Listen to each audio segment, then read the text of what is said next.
The Thabo Bester case is finally seeing its day in court, with the two people who allegedly helped him escape set to make their first appearance this morning. A former G4S employee and his co-accused will appear in the Bloemfontein Magistrates Court after their arrests over the weekend. Now, Bester, who escaped from the Mangaung Maximum Security Prison, tasted freedom for almost a year before he was recaptured in Tanzania on Friday. He was with his partner, Dr. Nandipa Magudumana, and a Mozambican national, Zachariah Alberto, at the time.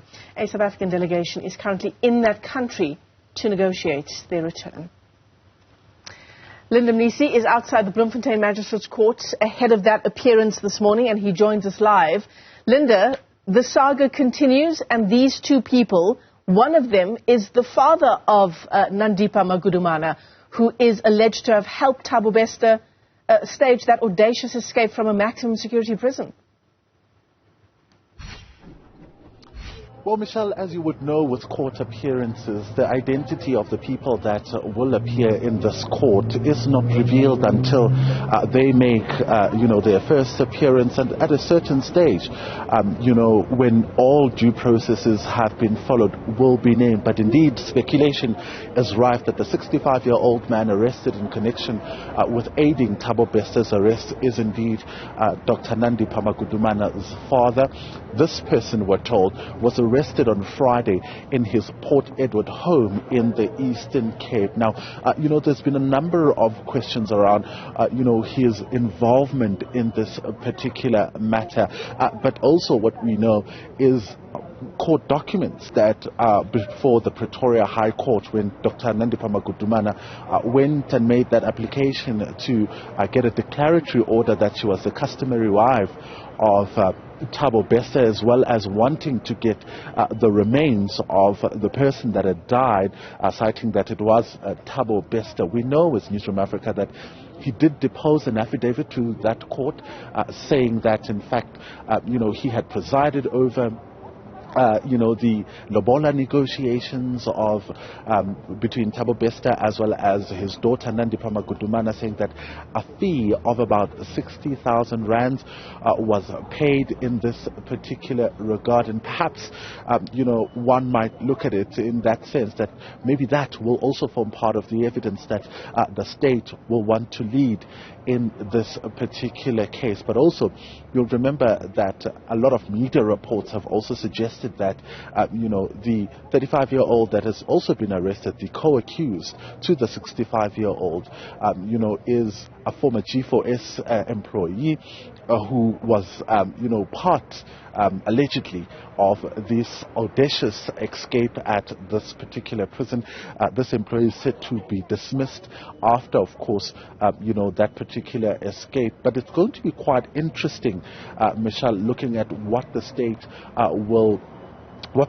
case will be, given the fact that G4S still maintains that this person, died in the cell. Thabo Bester died in the cell. We know, of course, that that is absolutely not true, but it's going to be interesting because G4S would have had to dismiss this particular employee for the death of Thabo Bester and not necessarily an escape. The story is unfolding in terms of various angles and in various locations, Linda. It's at the Bloemfontein Magistrates Court where you are with the appearance of these two people this morning. It's in Hyde Park at the last known location of Thabo Bester and Dr. Nandipa Magudumana. Forensics teams have been combing that area. And, of course, it's in Tanzania, where we know that there's a team of South Africans and law enforcement officials hoping to bring the couple back home. Indeed, and when you speak about the Tanzania, delegation that's gone to, Tanzania to go and get, Thabo Bester as well as Dr. Nandipa back into the country, media reports also suggesting that the police who nabbed them, the South African police who are part of the crime intelligence who nabbed the two, entered Tanzania as tourists because they did not want Dr. Nandipha as well as Thabo Bester to be alerted of their presence in the country. It said that they went and looked for them, and then it later emerged that at that particular guest house that they were staying in, Thabo Bester and Nandipha had already checked in when they had looked for them in various places. Tanzanian police were then informed, which then later led to their arrest. We know that in Tanzania they were arrested there for being in the country illegally because, amongst some of the numerous passports that they had was that Tanzanian passport, or the passport that they had were not stamped, and that is why, of course, they were arrested for being in the country illegally. So that process of deportation has already started with that delegation going to Tanzania. But from what the authorities are telling us, Michelle, it's going to be a quick deportation. There won't be a need for extradition because, of course, they were there in that particular country illegally. Linda Mnisi is live to us there at the Bloemfontein Magistrates Court. Linda, you'll keep us posted as that case continues throughout the day.